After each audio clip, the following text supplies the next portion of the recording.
نحمده ونصلي على رسوله الكريم اما بعد فاعوذ بالله من الشیطان الرجیم بسم اللہ الرحمن الرحیم۔ قرآن کریم کے 30 سپارے ہیں اور 7 منزلیں ہیں۔ پہلی منزل کا آغاز ہوتا ہے سورہ فاتحہ سے اور اختتام ہوتا ہے سورہ نساء پر۔ سورہ نساء پر پہلی منزل مکمل ہو چکی ہے اور الحمدللہ ہم اپنے فہم قرآن کورس میں قرآن کریم کی پہلی منزل مکمل کر چکے ہیں۔ اب ہم آغاز کرنے جا رہے ہیں دوسری منزل کا۔ دوسری منزل کی ابتدا ہوتی ہے سورۃ المائدہ سے۔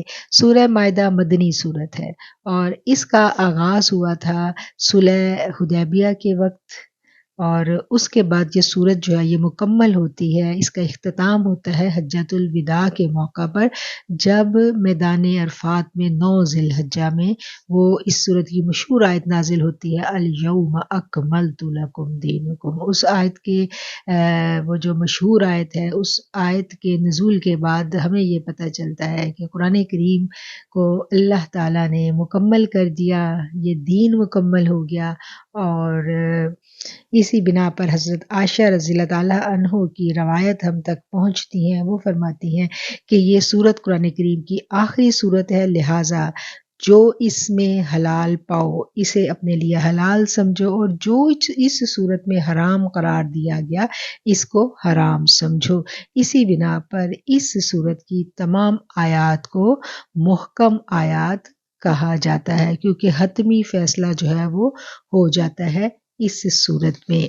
جن دنوں اس صورت کا آغاز ہوتا ہے صلح حدیبیہ سے لے کر حجۃ الوداع تک، یہ وہ ٹائم پیریڈ ہے جس دوران یہ صورت نازل ہوئی تھی، اور اس صورت کی جو ٹوٹل آیات ہیں ان کی تعداد 120 ہے۔ 16 رکوع ہیں اس صورت کے، اور اس صورت میں جو اہم مضامین پائے جاتے ہیں ان مضامین کا ہم جائزہ لیں تو ہمیں پتہ چلتا ہے کہ یہ صورت ان حالات میں نازل ہوئی تھی جب یہودیوں کا زور ٹوٹ چکا تھا، اسلام جو ہے وہ قوت پکڑ رہا تھا، اسلامی مملکت وجود میں آ رہی تھی، اور یہاں جو اس صورت میں بنیادی مضامین جو بیان کیے گئے ہیں ان بنیادی مضامین کو ہم مختصراً دیکھیں گے۔ سب سے پہلے اس صورت کا جو آغاز ہوتا ہے وہ تربیت اخلاق سے ہوتا ہے، اور ایک مسلمان کے لیے وعدے کی وفا، وعدے کو پورا کرنا،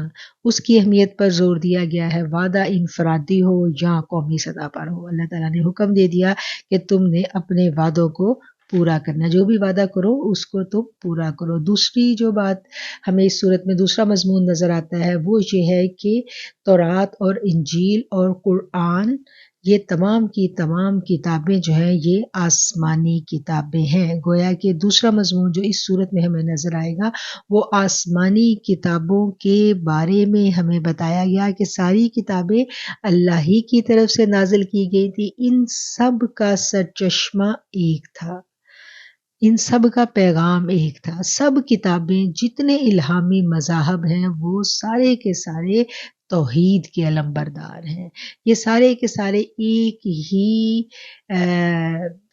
سرچشمہ فیض سے پھوٹی ہوئی مختلف نہریں ہیں۔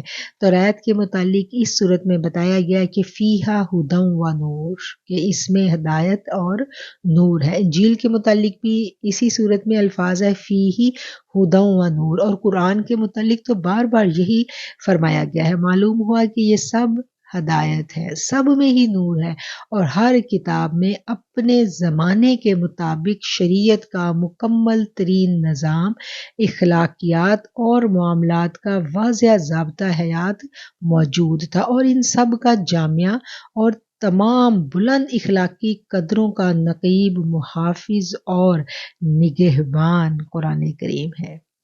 ساری کی ساری الہامی کتابیں تھیں، سب میں اللہ تعالیٰ نے اپنا پیغام بھیجا، لیکن ان تمام پرانی کتابوں میں کیا ہوا کہ تحریف کر دی گئی، رد و بدل کر دیا گیا، اور اس پیغام کی حتمی صورت جس کی حفاظت کا ذمہ اللہ تعالیٰ نے خود اپنے ہاتھ میں لیا کہ اس کتاب کی حفاظت کا ذمہ میرے ذمہ ہے، اب اس کتاب کو قیامت تک کوئی تبدیل نہیں کر سکے گا۔ اور الحمدللہ قرآن 1400 سال پہلے جس طرح نازل کیا گیا تھا، آج بھی اسی طرح انہی الفاظ کے ساتھ یہ محفوظ ہے۔ گویا کہ قرآن ان تمام الہامی مذاہب، تمام جو دین ابراہیمی جتنے بھی دنیا میں آئے ہیں، ان سب کی حتمی شکل قرآن کریم ہے۔ یہ بات جو ہے، یہ مضمون بھی ہمیں اس صورت میں ملے گا۔ اور تیسری بات جو ہے، حاملین قرآن کو تنبیہ فرما دی گئی کہ دیکھو ہدایت و نور یہود کے پاس بھی آیا تھا، نصارہ کے پاس بھی آیا تھا، لیکن انہوں نے اس سے فائدہ نہیں اٹھایا۔ اور اس کے بعد مسلمانوں کو، نبی کریم صلی اللہ علیہ وآلہ وسلم کے غلاموں کو یہ تنبیہ کی جا رہی ہے کہ اب وہی نور ہدایت اپنی پوری آب و تاب اور شان و شوکت کے ساتھ تمہارے پاس موجود ہے۔ اب تمہیں اس سے استفادہ کرنے کا موقع دیا جا رہا ہے۔ اب اللہ تعالیٰ کے احکامات کو تم اپنا لو گے تو تمہیں دنیا کی بادشاہی مل جائے گی، اللہ تم سے راضی ہو جائے گا۔ اللہ نے جو اپنی خلافت کا علمبردار انسانوں کو بنایا ہے، جس قوم کو بنایا ہے، اب وہ قوم تم ہو۔ فائنل اور حتمی صورت میں اللہ اپنی خلافت جس قوم کو سونپ رہا ہے، وہ کون سی قوم ہے، وہ کون سی امت ہے، وہ امت محمدیہ ہے۔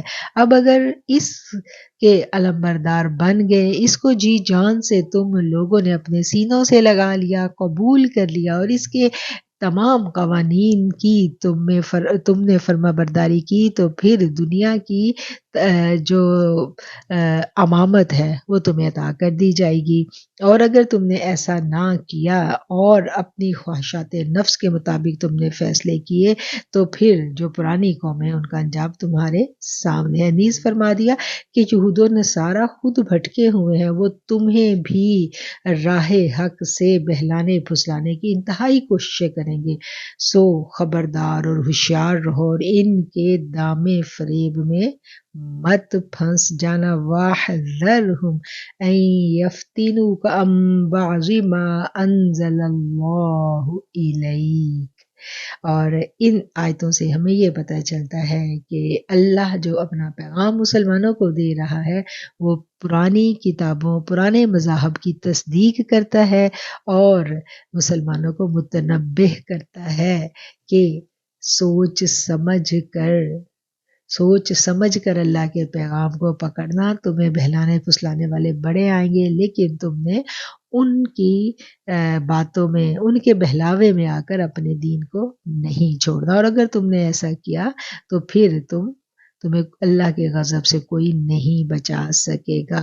چوتھی بات جو ہے، جو چوتھا مضمون اس صورت میں بیان کیا گیا، وہ ہے قرآن جو شریعت لے کر آیا ہے، اس کی کئی جزیات کا یہاں ذکر کیا گیا ہے۔ حج کے آداب بتائے گئے ہیں، شاعر اللہ کی تعظیم، شراب اور جوا کی قطعی ممانعت، وضو اور تیمم کے احکام، حلال اور حرام اشیاء کا ذکر ہے، پرامن راستوں پر ڈاکہ زنی کرنے والوں اور چوری کرنے والوں کے لیے عبرت ناک سزائیں وغیرہ، جن کا تفصیلی ذکر جو ہے وہ اس صورت میں آئے گا۔ پانچواں جو مضمون ہے وہ یہ ہے کہ یہ وہ وقت تھا جب لات و حبل کا زور ٹوٹ چکا تھا اور ان کے اپنے ماننے والے ان سے بدظن ہو چکے تھے، اور ایسے میں کیا ہوا، شرک کی ایک اور قسم نے دنیا کو اپنی لپیٹ میں لینا شروع کر دیا تھا۔ وہ شرک کی کون سی قسم تھی؟ وہ تھا عیسائیوں کا عقیدہ تثلیث، جس کی اشاعت کے لیے ان حکمرانوں نے اپنے شاہی خزانوں کے منہ کھول دیے تھے۔ قرآن کریم نے اس عقیدے کا پہلے بھی محاسبہ کیا اور یہاں بھی بڑی بے تکلفی اور فطری سادگی سے اس کا تجزیہ کرتے ہوئے بتایا کہ عیسیٰ علیہ السلام خدا نہیں ہو سکتے۔ جو ماں کے شکم سے پیدا ہو، جو اپنی بقا کے لیے کھانے پینے کے محتاج ہیں، وہ اللہ کا بندہ تو ہو سکتا ہے، اللہ کا مقبول ترین، محبوب ترین بندہ تو ہو سکتا ہے، لیکن وہ خدا نہیں ہو سکتا۔ اور روز قیامت پیش آنے والے واقعات کو بیان کرتے ہوئے بتایا گیا کہ حضرت مسیح علیہ السلام اپنی زبان سے توحید خالص کا اعلان کریں گے۔ چھٹی بات جو اس صورت کا ترہ امتیاز ہے، جو اس صورت کی سب سے مشہور آیت ہے، جو میدان عرفات میں 9 ذی الحجہ اور 10 ہجری اس دن جو آیت نازل ہوئی تھی، وہ کون سی آیت تھی؟ الیوم اکملت لکم دینکم واتممت علیکم نعمتی ورضیت لکم الاسلام دینا۔ اور دین اسلام کو اللہ تعالیٰ نے آج کے دن مکمل کر دیا۔ اور یہ آیت جب نازل ہوئی تھی، حضرت بلال رضی اللہ تعالیٰ عنہ کی آنکھیں خوشی کے آنسوں سے ڈبا گئی تھی۔ سیدنا ابوبکر صدیق کی جبین نیاز سجدے میں جھک گئی تھی۔ حضرت سیدنا عمر، سیدنا عثمان، سیدنا علی کے چہرے فرط مسرت سے دمک رہے تھے۔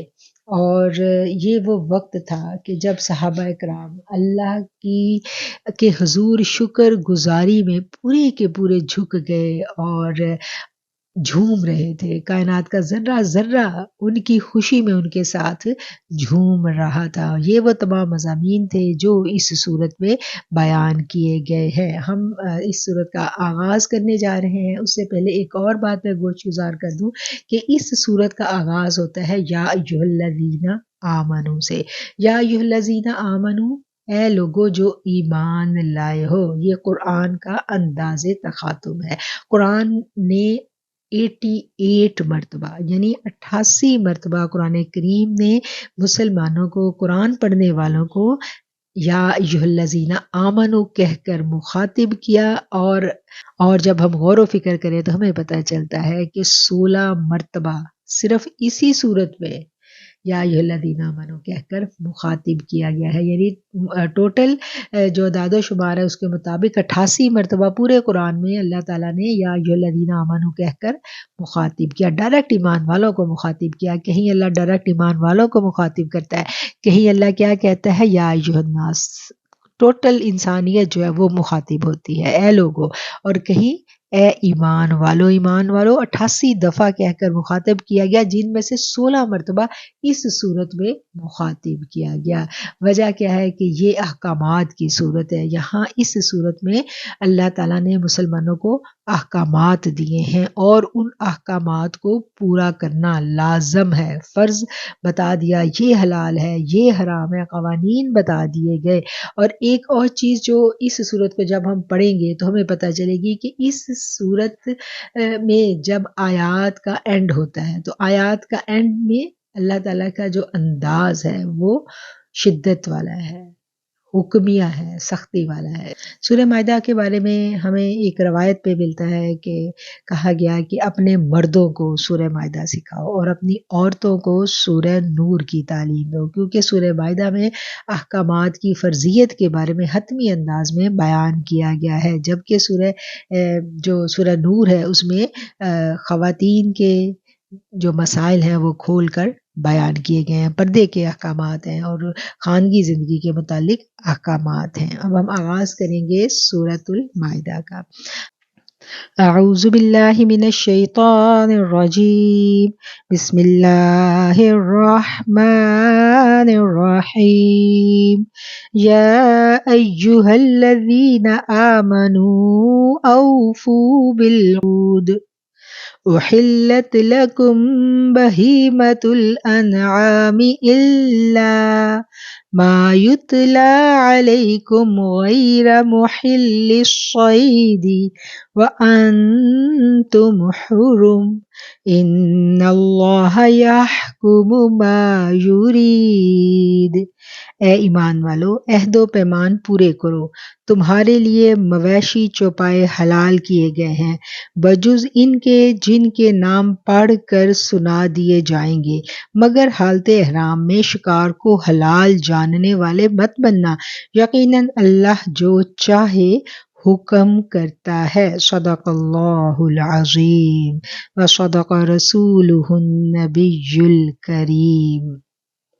سورۃ المائدہ کی پہلی آیت کی تلاوت ہم نے ابھی سنی، اور اب ہم اس آیت میں ایمان والوں کو جو حکم دیا گیا ہے ان احکامات کو سمجھنے کی کوشش کریں گے۔ سورت کا آغاز ہوتا ہے ایک خطاب کی صورت میں، ایک حکمیہ انداز ہے اللہ کریم کا۔ اللہ تعالیٰ ایمان والوں کو مخاطب کر کے فرما رہے ہیں کہ اے لوگو جو ایمان لے آئے ہو، اپنے وعدوں کو پورا کرو۔ انسان کی پوری جو زندگی ہے اس میں وعدے کی بڑی اہمیت ہے۔ زندگی خانگی ہو، قومی سطح پر ہو، معاشرے میں توازن برقرار رکھنے کے لیے وعدے کی اہمیت بنیادی ہے۔ وعدہ جب ایک انسان کرتا ہے تو اس کے لیے لازم ہے کہ وہ اپنے وعدے کو پورا کرے۔ مسلمان کو، ایمان والے کو اللہ تعالیٰ نے حکم دیا ہے کہ تم نے اپنے وعدے کو پورا کرنا ہے، اور اسی ضمن میں آقا علیہ الصلوۃ والسلام نے ارشاد فرمایا کہ جو شخص وعدے کو پورا نہیں کرتا، آپ علیہ الصلوۃ والسلام نے عہد شکنی کو منافقت کی علامت قرار دیا ہے۔ یعنی وعدے کو جو شخص پورا نہیں کرتا، اٹ مینز کہ اس میں نفاق کی علامت پائی جاتی ہے، اور نفاق دلوں کی ایک بہت بری بیماری ہے جس کے بارے میں ابھی ہم نے پچھلی صورتوں میں پڑھا ہے۔ جب تک دل میں نفاق رہتا ہے، دل میں ایمان قائم نہیں ہوتا۔ نفاق کی بیماری ایسی بیماری ہے کہ جس کو دل سے کھرچ کھرچ کر نکالنا پڑتا ہے، اور نفاق کی بیماری کو اسیس کرنے کے لیے، جاننے کے لیے، اس کا ٹیسٹ لینے کے لیے قرآن نے مختلف اشارے ہمیں دیے ہیں، اور نبی کریم صلی اللہ علیہ وسلم بھی اپنے احکامات میں، اپنی احادیث میں ہمیں متعدد مقامات پر یہ سمجھاتے ہوئے نظر آتے ہیں کہ ہم اپنا انالیسس کرتے رہیں، جہاں جہاں کچھ علامتیں ہمیں اپنے اندر نظر آئیں ہم فوراً اس کی اصلاح کرنے کی کوشش کریں۔ وعدہ کرنا زبان سے ایک الفاظ کے ادائیگی کے ساتھ ہم اگر کسی شخص کے ساتھ کوئی وعدہ کر لیں تو اب بحیثیت مسلمان ہمارے لیے لازم ہے کہ ہم اس وعدے کو پورا کریں۔ وعدہ شکنی اسلام میں ایک ناپسندیدہ فعل قرار دیا گیا ہے، اور وعدے کو توڑنے والے کے بارے میں ہم دیکھتے ہیں کہ بہت سخت احکامات ہیں۔ ایک اور جگہ آقا علیہ الصلوۃ والسلام کا فرمان ہے کہ اس شخص کا کوئی ایمان نہیں جس میں امانت نہیں، اور اس شخص کا کوئی دین نہیں جس میں وعدہ کی پاسداری نہیں ہے۔ تو گویا وعدہ کرنے کے بعد وعدے کو نبھانا ایک مومن کی شان ہے، لازم ہے کہ وہ وعدے کو نبھائے۔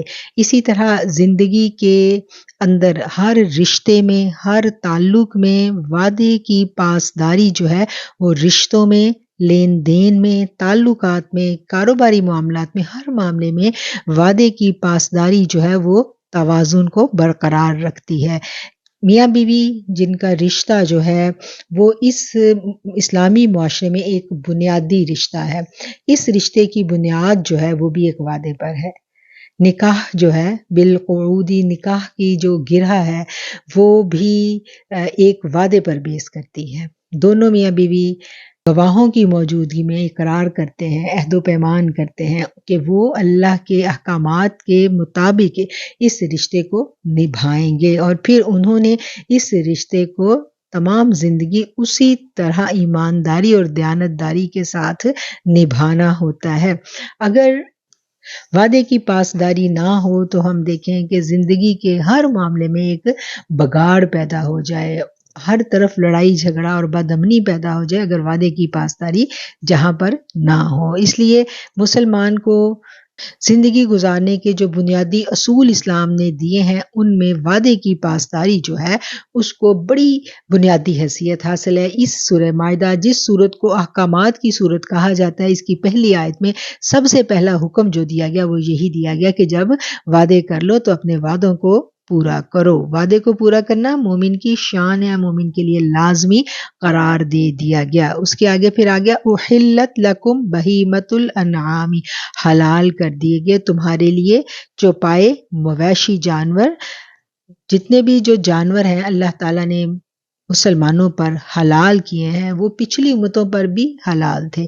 اب کیا تھا کہ کچھ وجوہات کی بنا پر مشرکین عرب نے اپنے باطل عقائد اور فاسد خیالات کی وجہ سے کئی مویشی اپنے اوپر حرام کر رکھے تھے، مثلا بحیرہ وغیرہ، اور کئی مویشی بطور سزا بنی اسرائیل پر حرام کر دیے گئے تھے۔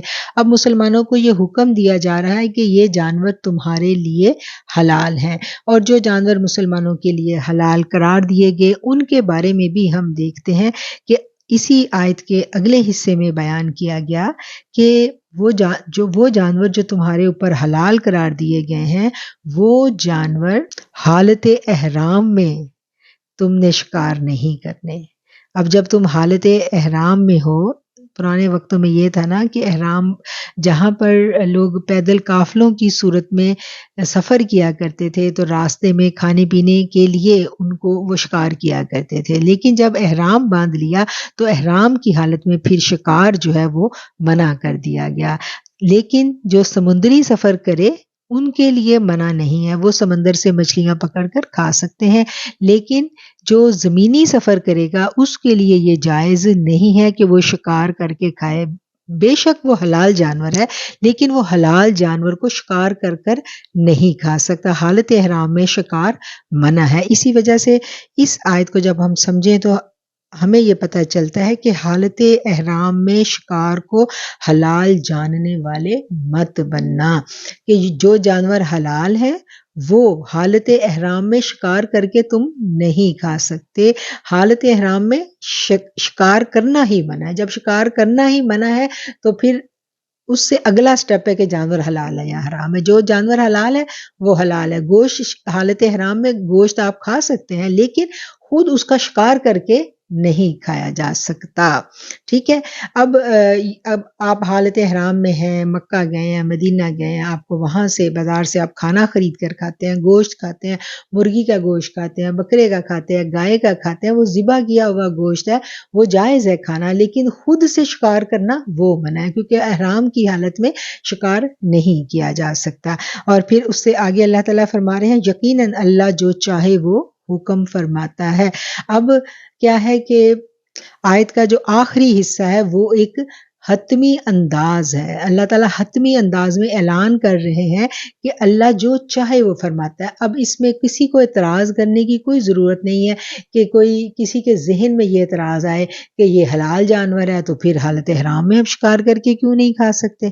تو کوئی اس میں کوئی شکایت کی، اعتراض کی کوئی گنجائش نہیں ہے۔ بس اللہ کا جو حکم ہے اللہ نے دے دیا، وہی فیصلہ ہے، وہ فائنل ہے۔ اس پر معترض ہونا، پھر وہی بات آ جاتی ہے کہ اس پر معترض ہونا نفاق کی علامت ہے۔ جب اللہ کا فیصلہ آ جائے تو پھر کیا ہے، سمینا و اطعنا، پھر اللہ تعالیٰ اجازت نہیں دے رہے کہ اس کے اوپر کوئی مزید جو ہے کوئی پسو پیش کی جائے، کوئی دلیل کے ساتھ کوئی بندہ کہے کہ یہ بات ایسے تو یہ بات ایسے نہیں۔ اللہ نے کہہ دیا، یقیناً اللہ جو چاہے وہ حکم کرتا ہے، جب حکم آ گیا تو پھر اس کے اوپر کوئی پسو پیش نہیں آ گیا۔ اس آیت میں کون کون سی باتوں کا حکم دیا گیا ہے؟ سب سے پہلی بات جس کا حکم دیا گیا وہ یہ ہے کہ ایمان والوں سے کہا جا رہا ہے کہ جب تم وعدہ کرو تو وعدے کو پورا کرو۔ اور دوسرا حکم کیا ہے کہ جو جانور آگے اللہ تعالیٰ بیان کریں گے وہ سارے کے سارے جانور مسلمانوں کے لیے حلال کیے گئے ہیں۔ جن جانوروں کا اللہ تعالیٰ اس صورت میں آگے بیان کریں گے وہ حلال ہیں، چاہے وہ بنی اسرائیل جو ہیں کسی بھی وجہ سے انہوں نے اپنے اوپر حرام کیے ہوئے تھے، اس کا کوئی تعلق نہیں ہے، وہ اس کی کوئی بھی وجہ ہو، جب اللہ نے حلال کر دیے تو اب وہ حلال ہو چکے ہیں۔ لیکن جب کوئی شخص حالت احرام میں ہو تو وہ حالت احرام میں حلال جانور کو بھی شکار کر کے نہیں کھا سکتا، اس کو وہ منع ہے۔ اور پھر جو حکم آ گیا اس کے اوپر کوئی بحث کی گنجائش نہیں ہے، اللہ جو چاہتا ہے وہ حکم دے دیتا ہے۔ یہ باتیں اس پہلی آیت میں ہمیں اچھی طرح سے سمجھ لینی ہے۔ اب ہم دوسری آیت کی جانب جاتے ہیں۔ یا ایھا الذین آمنوا، اے لوگو جو ایمان لائے ہو، لا تحلوا شعائر اللہ، تم نہ حلال کرو اللہ کی نشانیوں کو، ولا الشہر الحرام ولا الہدی ولا القلائد ولا آمین البیت الحرام یبتغون فضلا من ربهم ورضوانا وإذا حللتم فاصطادوا ولا يجرمنكم شنآن قوم أن صدوكم عن المسجد الحرام أن تعتدوا وتعاونوا علی البر والتقوی ولا تعاونوا علی الاثم والعدوان واتقوا اللہ ان اللہ شدید العقاب۔ اے ایمان والو، اللہ تعالیٰ کے شاعر کی بے حرمتی مت کرو، نہ حرمت والے مہینوں کی، نہ حرم میں قربان ہونے والے اور پٹے پہنائے گئے جانوروں کی جو کعبہ کو جا رہے ہوں، اور نہ ان لوگوں کی جو بیت اللہ کے قصد سے اپنے رب کے فضل اور اس کی رضا جوئی کی نیت سے جا رہے ہوں۔ ہاں، جب تم احرام اتار ڈالو تو شکار کھیل سکتے ہو۔ جن لوگوں نے تمہیں مسجد حرام سے روکا تھا، ان کی دشمنی تمہیں اس بات پر آمادہ نہ کرے کہ تم حد سے گزر جاؤ۔ نیکی اور پرہیزگاری میں ایک دوسرے کی مدد کرتے رہو اور گناہ اور ظلم و زیادتی میں مدد مت کرنا، اور اللہ تعالیٰ سے ڈرتے رہو، بے شک اللہ تعالیٰ سخت سزا دینے والا ہے۔ ان اللہ شدید العقاب، بے شک اللہ سخت سزا دینے والا ہے۔ سورہ مائدہ کے آغاز میں جو بات ہمیں نظر آ رہی ہے وہ یہ ہے کہ پہلی آیت جو تھی اس کا جو آخری حصہ تھا اس میں بھی اللہ تعالیٰ کا انداز جو ہے وہ ہمیں حکم دینے والا نظر آ رہا ہے۔ اللہ کہتا ہے کہ میں جو چاہتا ہوں وہ میں حکم دیتا ہوں، اور یہ جو دوسری آیت ہے اس کی بھی جو آخری جو پارٹ ہے جب ہم اس کو دیکھتے ہیں تو اللہ تعالیٰ اس میں بھی اللہ کا جو انداز ہے وہ کیا ہے کہ بے شک اللہ سخت سزا دینے والا ہے، کیونکہ جب حلال اور حرام کی بات آ جائے تو پھر قوانین وضع ہوتے ہیں۔ حلال اور حرام کے جب قوانین وضع ہوں گے تو پھر اس میں کوئی لچک کی گنجائش نہیں رہتی، حکم سب کے لیے یکساں ہوتا ہے اور اس کو فالو کرنا بھی سب پر لازم ہوتا ہے۔ اے ایمان والو، اللہ تعالیٰ کے شاعر کی بے حرمتی نہ کرو۔ اللہ تعالیٰ کے شاعر، اب ہم دیکھتے ہیں شاعر جو ہے اس کا کیا مطلب ہے۔ شاعر کی تحقیق کرتے ہوئے امام ابن جریر رحمہ علیہ لکھتے ہیں کہ یہ شعیرہ فعیلہ کی جمع ہے، اس کا معنی ہے وہ علامت جس سے کسی چیز کی پہچان ہو سکے، یعنی جس سے حق اور باطل کی شناخت ہو سکے، اس کو شاعر اللہ کہتے ہیں۔ اور آیت کا مطلب یہ ہے کہ جن احکام کو اللہ تعالیٰ نے اسلام کا ترہ امتیاز مقرر فرمایا ہے ان کی پابندی کرو، جن حدوں کو قائم کیا ہے ان سے تجاوز مت کرو، جن چیزوں کے استعمال سے روکا گیا ہے ان کے قریب بھی مت جاؤ۔ تو شاعر کیا ہے؟ جس سے حق اور باطل کی شناخت ہو سکے، اور جن باتوں کو اللہ تعالیٰ نے اسلام کا ترہ امتیاز مقرر کر دیا ہے اس کی پابندی کرنا، یعنی اللہ تعالیٰ کی جو حدیں اللہ نے مقرر کیے ہیں، جو قوانین اللہ نے مقرر کیے ہیں، یہاں تک حلال ہے، اس سے آگے حرام کی حد شروع ہو گئی تو کیا ہے، حلال کی حد کہاں پر ختم ہوتی ہے اور کہاں پر حرام کی حد شروع ہوتی ہے، اس بات کا ہمیں بخوبی پتہ ہونا چاہیے۔ ہر مومن کو، ہر مسلمان کو یہ بات پتہ ہونی چاہیے کہ میری حد کہاں پر ختم ہوتی ہے اور کہاں سے میں اپنی حد کراس کر کے حرام کی حدود کو چھو سکتا ہوں، تو وہیں پر اس نے رک جانا ہے۔ تو شاعر اللہ کا کیا مطلب ہے کہ حدوں کے بارے میں حلال اور حرام کہاں ختم ہو رہا ہے اس بارے میں بخوبی علم ہونا چاہیے۔ جب تک اس بارے میں علم نہیں ہوگا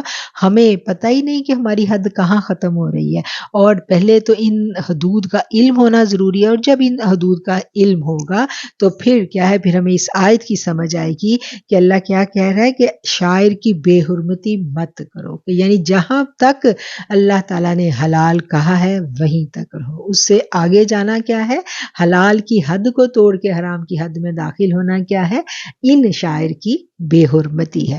اور نہ ادب والے مہینوں کی، حرمت والے مہینے جو ہیں وہ 4 تھے، اور ان کے بارے میں ہم ڈیٹیل کے ساتھ پہلے بھی بات کر چکے ہیں کہ ان مہینوں میں جنگ و جدل کرنا جو ہے وہ زمانہ جاہلیت میں بھی وہ لوگ اس کا خیال کیا کرتے تھے، اور یہاں بھی کہا گیا ہے کہ ان مہینوں کی بے حرمتی کرنے سے یہاں پر بھی اللہ تعالیٰ نے منع کیا ہے۔ یا ایھا الذین آمنوا لا تحلوا شعائر اللہ ولا الشہر الحرام، اور نہ ہی حرمت والے مہینے، ولا الہدیہ، ہدیہ کہتے ہیں قربانی کے جانوروں کو جو حرم کی حدود میں ذبح کرنے کے لیے کوئی اپنے ہمراہ لے کر جائے، ولا القلائد یعنی قربانی کے جانور، ولا آمین البیت الحرام، اور نہ بے حرمتی کرو ان کی جو کہ مسجد حرام کا قصد کیے ہوئے ہوں، یعنی حجاج کرام جو اللہ کے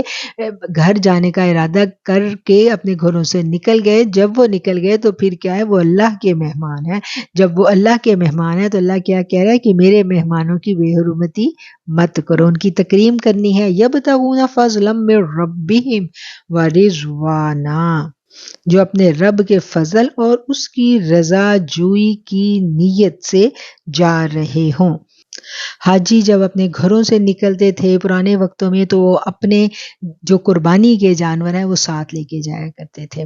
یہاں اس آیت میں ہم دیکھیں تو اللہ تعالیٰ حکماً کہہ رہے ہیں کہ ان لوگوں کی بے حرمتی نہیں کرنی جو میرے گھر کو آ رہے ہیں۔ اب آج تو یہ ہے کہ اس زمانے میں تو کوئی اپنے ساتھ جانور لے کے نہیں جاتا، اور وہیں پر جو ہے قربانی کے جانور دستیاب ہوتے ہیں اور وہیں سے خرید کے وہیں پر قربانیاں کر دی جاتی ہیں، لیکن پرانے وقتوں میں لوگ چونکہ ساتھ لے کے جاتے تھے تو اس لیے یہاں پر اس کا ذکر آیا ہے۔ اور حاجی کی جو عزت ہے، ہم دیکھیں کہ وہ اللہ کا مہمان ہے اور وہ اللہ کی رضا جوئی کا طلبگار ہے، اور اسی طلب میں وہ اپنے گھر سے نکل کے اللہ کے گھر کی طرف سفر کرتے ہوئے روانہ ہوا، اور جب وہ اللہ کا مہمان ہے تو اس کی بھی تکریم کا کہا گیا کہ اس کی بھی بے حرمتی مت کرو۔ وَإِذَا حَلَلْتُمْ فَاصْطَادُوا، اور جب تم احرام کھول چکو تو تم شکار کر سکتے ہو، جتنی دیر احرام کی حالت میں تھے تب تک تم پر شکار منع تھا۔ اب یہ ہے کہ ابھی حج میں دن باقی ہیں، تو مکہ شریف پہنچ چکے ہو اور تم نے عمرہ پہلا ادا کر لیا اور اس کے بعد تم نے احرام کھول دیے، یا اپنا حج کے لیے اگر گئے تھے تو حج کے جو ارکان ہیں وہ مکمل کر لیے، احرام کھول دیا، تو اب کوئی مذائقہ نہیں ہے، اب اللہ تعالیٰ نے اجازت دے دی کہ اب تم شکار کر سکتے ہو۔ وَلَا يَجْرِمَنَّكُمْ شَنَآنُ قَوْمٍ أَن صَدُّوكُمْ عَنِ الْمَسْجِدِ الْحَرَامِ أَن تَعْتَدُوا، اور ہرگز نہ اکسائے تمہیں کسی قوم کا بغض اس وجہ سے کہ انہوں نے تمہیں روکا تھا مسجد حرام سے اس پر کہ تم زیادتی کرو۔ وَلَا يَجْرِمَنَّكُمْ، اور ہرگز نہ اکسائے تم کو کسی قوم کا بغض اس وجہ سے کہ انہوں نے تمہیں مسجد حرام جانے سے روکا تھا۔ کنہوں نے روکا تھا مسجد حرام جانے سے؟ اور قریش کا کیا دستور تھا اس زمن میں؟ ہم اس چیز کو دیکھیں۔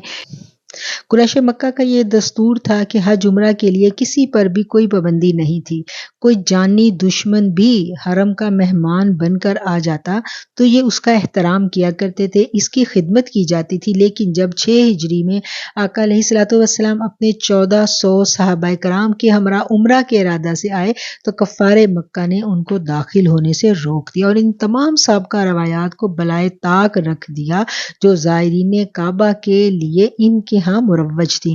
مسلمانوں کو کتنا صدمہ پہنچا ہوگا اور ان کے غصے کی کیا کیفیت ہوگی، اس کا اندازہ بخوبی لگایا جا سکتا ہے۔ عین ممکن تھا کہ مسلمان جوابی کارروائی کرتے اور ان مشرک قبائل کو مکہ آنے سے روک دیتے جن کے راستے مسلمانوں کے مقبوضہ علاقوں سے گزرتے تھے۔ اس لیے اللہ تعالیٰ نے انہیں حکم دیا کہ کفار مکہ کو اتنا شدید جرم بھی تمہیں کسی زیادتی پر آمادہ نہ کرے، تمہیں یہ زیب نہیں دیتا کہ تم کسی پر ظلم کرو، تمہاری شان سے یہ حرکت بہت فرتر ہے، یہ قرآن کی تعلیم ہے۔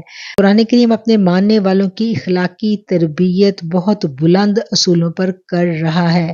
یہاں ہوا کا رخ دیکھ کر بات نہیں کی جاتی بلکہ ایسی بات کی جاتی ہے جو ہواؤں کا رخ موڑ دے۔ عین اس وقت مسلمانوں کو دشمن پر دست درازی کرنے سے منع فرمایا جب غصے کی چنگاریاں چٹخ رہی تھی اور انتقام کے شعلے بھٹک رہے تھے۔ جب 6 ہجری میں مسلمان کعبہ کی زیارت کیے بنا واپس گئے تو مسلمانوں کے لیے یہ بات بعید نہیں تھی کہ وہ رستے بند کر دیتے اور جو لوگ زائرین وہاں جاتے تھے ان کے ساتھ کچھ زیادتی کرتے جن علاقوں میں مسلمانوں کا ہولڈ قائم ہو چکا تھا، لیکن اللہ تعالیٰ نے مسلمانوں کو کسی طرح کی بھی دشمنی سے منع کیا اور بیت اللہ کی حرمت، حاجی کی حرمت جو ہے وہ اللہ تعالیٰ نے یہاں واضح طور پر بیان کر دی کہ جو میرے گھر کا مہمان ہے اس کی تکریم سب کے لیے لازم ہے۔ جو اللہ کا مہمان ہے اس کی عزت کی جائے گی، اس کی تکریم کی جائے گی، اور کسی طرح بھی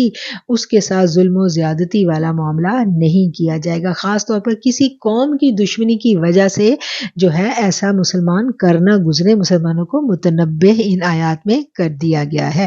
وَتَعَاوَنُوا عَلَى الْبِرِّ وَالتَّقْوَىٰ، اور تم تعاون کرو نیکی اور تقوی کے کاموں میں۔ وَلَا تَعَاوَنُوا عَلَى الْإِثْمِ وَالْعُدْوَانِ، اور تم تعاون ہرگز مت کرنا گناہ اور زیادتی کے کاموں میں۔ وَاتَّقُوا اللَّهَ، اور اللہ سے ڈرو۔ ان اللہ شدید العقاب، بے شک اللہ سخت سزا دینے والا ہے۔ آیت نمبر 2 تک ہمارا 4واں سپارہ مکمل ہو جاتا ہے۔ حرمت علیکم المیتۃ والدم ولحم الخنزیر وما اہل لغیر اللہ بہ والمنخنقۃ والموقوذۃ والمتردیۃ والنطیحۃ وما اکل السبع الا ما ذکیتم وما ذبح علی النصب وان تستقسموا بالازلام ذالکم فسق۔ اليوم یئس الذین کفروا من دینکم فلا تخشوہم واخشونی اليوم اکملت لکم دینکم واتممت علیکم نعمتی ورضیت لکم الاسلام دینا فمن اضطر فی مخمصۃ غیر متجانف لإثم فإن اللہ غفور رحیم۔ تم پر حرام کر دیا گیا مردار اور خون اور خنزیر کا گوشت، اور جس پر اللہ کے سوا کسی دوسرے کا نام پکارا گیا ہو، اور جو گلا گھٹنے سے مرا ہو، اور جو کسی ضرب سے مر گیا ہو، اور جو اونچی جگہ سے گر کر مرا ہو، اور جو کسی کے سینگ مارنے سے مرا ہو، اور جسے درندوں نے پھاڑ کھایا ہو لیکن اسے تم ذبح کر ڈالو تو حرام نہیں، اور جو آستانوں پر ذبح کیا گیا، اور یہ بھی کہ قرہ کے تیروں کے ذریعے فال گیری کرو، یہ سب بدترین گناہ ہے۔ آج کفار تمہارے دین سے نا امید ہو گئے ہیں، خبردار تم ان سے مت ڈرنا اور مجھ سے ڈرتے رہنا۔ آج میں نے تمہارے لیے دین کو کامل کر دیا اور تم پر اپنا انعام بھرپور کر دیا، اور تمہارے لیے اسلام کے دین ہونے پر رضامند ہو گیا۔ پس جو شخص شدت کی بھوک میں بے قرار ہو جائے بشرط یہ کہ کسی گناہ کی طرف اس کا میلان نہ ہو، تو یقیناً اللہ تعالی معاف کرنے والا اور بہت مہربان ہے۔ آیت نمبر 3 کا ابھی ترجمہ اور آیت نمبر 3 کی تلاوت ہم نے کی۔ آیت نمبر 3 میں جو حرام کی گئی چیزیں ہیں ان کا ذکر کیا گیا ہے کہ اللہ تعالیٰ نے جو مرا ہوا جانور ہے وہ حرام کر دیا، خون وہ بھی حرام کر دیا گیا، خنزیر کا گوشت وہ بھی حرام کر دیا گیا، اور جس پر اللہ کے سوا کسی دوسرے کا نام پکارا گیا ہو، یعنی ایسا جانور جس پر تکبیر پڑھ کے چھری نہیں پھیری گئی بلکہ کسی بت یا کسی اور کے نام پر اس جانور کو ذبح کیا گیا ہے۔ اس جانور کو جب اس کے اوپر جب چھری پھیری گئی تو کسی بت کے نام کی کسی جھوٹے خدا کے نام کی پھیری گئی تو وہ جانور بھی حرام ہو گیا۔ اور جو گلا گھٹنے سے مرا ہو، ایسا جانور جو خود بخود مر گیا وہ بھی حرام ہے، اور جو کسی ضرب سے مر گیا یعنی چوٹ لگنے سے کوئی مر گیا، اونچی جگہ سے گر کر مر گیا، اور یا کسی ایک جانور نے دوسرے جانور کو سینگ مارا تو وہ مر گیا، تو یہ سب جانور جو ہیں یہ حرام ہے، اور جسے درندوں نے پھاڑ کھایا وہ بھی حرام ہے، لیکن اسے تم ذبح کر ڈالو تو وہ حرام نہیں۔ یعنی اگر کسی درندے نے اس کو زخمی کر دیا اور مسلمان جو ہے وہ وہاں پہنچتا ہے، اس کو وہ زخمی حالت میں ملتا ہے، تو ایسے میں مسلمان کے لیے جائز ہے کہ وہ تکبیر پڑھ کے اللہ کے نام پر اس کو ذبح کرے، اور جہاں درندے کا جو کٹ والی جو جگہ ہے اس کو کاٹ کے الگ کر دیا جائے، اور باقی کا جو گوشت ہے اس کا وہ کھانا جائز۔ وما ذبح علی النصب، اور جو ذبح کیا گیا ہو آستانوں پر یہ بھی حرام ہے۔ وما ذبح علی النصب، اس کی تفسیر میں امام ابن جریر نے قتادہ سے نقل کیا ہے کہ نصب وہ پتھر ہیں جن کی زمانہ جاہلیت میں پوجا کی جاتی تھی اور ان کے لیے جانور ذبح کیے جاتے تھے۔ اس سے مراد ہر ایسی جگہ ہو سکتی ہے جہاں مشرکانہ رسوم کی ادائیگی کے لیے جو جگہیں مخصوص ہوں، وہ تمام جگہیں اس سے مراد لی جا سکتی ہیں، یعنی کہ بتوں کے آستانے وغیرہ، وہاں پر جو جانور ذبح کیے جاتے ہیں ان بتوں کی، ان آستانوں کی خوشنودی حاصل کرنے کے لیے وہ تمام کے تمام جو ہیں وہ حرام ہیں۔ وَأَن تَسْتَقْسِمُوا بِالْأَزْلَامِ، اور یہ بھی حرام ہے کہ تم تقسیم کرو جوئے کے تیروں سے۔ ذالکم فسق، یہ سب نافرمانی کے کام ہیں۔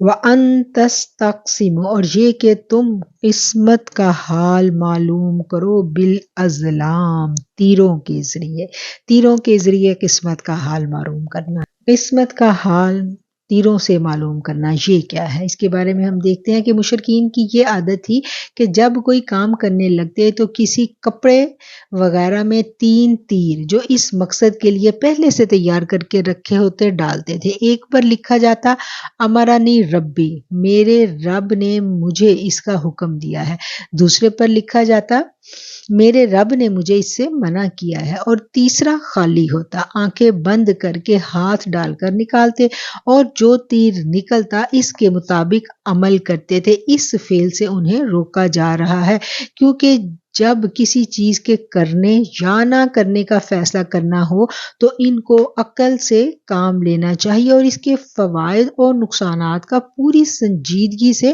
جائزہ لے کر فیصلہ کرنا چاہیے۔ فہم و دانش کی نعمت جو اللہ تعالیٰ نے انسان کو عطا کی ہے، یہ اس بات کی توہین ہے کہ اس طرح کا طرز عمل اختیار کیا جائے۔ اس چیز سے یہاں پر منع کیا گیا ہے کہ کسی کام کے فیصلے میں اس طرح کا طرز عمل اختیار کرنا۔ اور اسی بات کی تفسیر میں ان تستقسموا کی تفسیر میں علامہ بیضاوی نے فرمایا ہے، آپ لکھتے ہیں کہ اہل عرب کی دوسری عادت یہ تھی کہ وہ تیروں کے ذریعے جوا کھیلا کرتے تھے۔ ان تیروں کی تعداد 10 ہوا کرتی تھی، 7 پر کچھ نہ کچھ لکھا ہوتا اور 3 خالی ہوتے تھے۔ اس فعل بد کو بھی ممنوع کر دیا گیا کیونکہ انسان اس طرح بھی دولت کمانے کے ایسے رشتے تلاش کرنے کا خوگر ہو جاتا ہے جن میں نہ ذہنی کاوش کا کوئی دخل ہوتا ہے اور نہ ہی جسمانی مشقت کا۔ اس میں ہارنے والے کا مال بغیر اس کی رضامندی کے جیتنے والے کے پاس چلا جاتا ہے اور یہ ناجائز ذرائع سے دوسروں کا مال ہڑپ کرنے کی ایسی واضح صورت ہوتی ہے جس سے اسلام نے منع فرما دیا۔ ایک اور بات یہاں غور طلب ہے، اس وقت بھی کئی لوگ جوئے میں جیتی ہوئی رقم کو اپنے اوپر خرچ نہیں کرتے تھے بلکہ غریبوں، یتیموں اور بیواؤں سے ان کی مدد کیا کرتے تھے، لیکن قرآن نے جوئے کو ممنوع قرار دیتے وقت اس صورت کو مستثنیٰ نہیں کیا بلکہ جوئے کو دیگر صورتوں کی طرح حرام قرار دے دیا۔ آج جو ہمارے ہاں بھی یہ کہا جاتا ہے نا کہ جو حرام کی کمائی ہوئی رقم ہے اس کو اللہ کے رستے پہ خرچ کر دو تو اللہ کو حرام کا مال لگ جائے گا اور ہمیں نہیں لگے گا ہے، تو یہ صورت بھی اچھی بات نہیں ہے۔ ذالکم فسق، یہ تمام کے تمام نافرمانی کے کام ہیں۔ الیوم یئس الذین کفروا من دینکم فلا تخشوہم واخشونی، آج کے دن مایوس ہو گئے ہیں وہ لوگ جنہوں نے کفر کیا، من دینکم تمہارے دین سے، فلا تخشوہم تو تم ان سے مت ڈرنا، واخشونی اور مجھ سے ڈرو۔ اب یہاں پھر ایمان والوں کو اللہ تعالیٰ مخاطب کر کے کہہ رہے ہیں اور آگے وہ آیت آ رہی ہے جو آیت اس صورت کا ترہ امتیاز ہے۔ الیوم، آج کے دن مایوس ہو گئے۔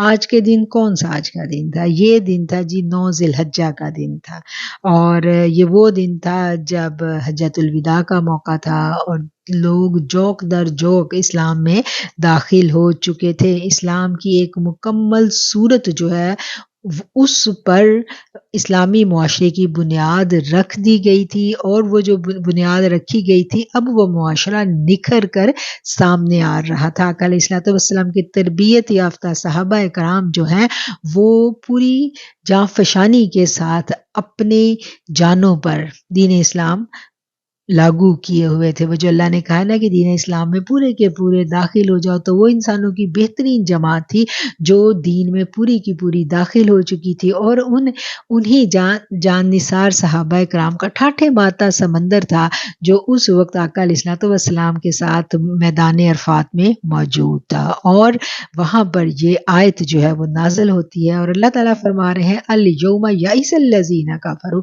آج کے دن مایوس ہو گئے ہیں وہ لوگ جنہوں نے کفر کیا ہے تمہارے دین سے، من دینکم، تمہارے دین سے، پس تم ان سے مت ڈرو، مجھی سے ڈرو۔ پھر آگے کیا ہے، الیوم اکملت لکم، آج کے دن میں نے مکمل کر دیا ہے تمہارے لیے تمہارا دین، واتممت علیکم، اور میں نے پوری کر دی ہے، تمام کر دی ہے تم پر اپنی نعمت۔ اور کون سی نعمت تمام کی ہے؟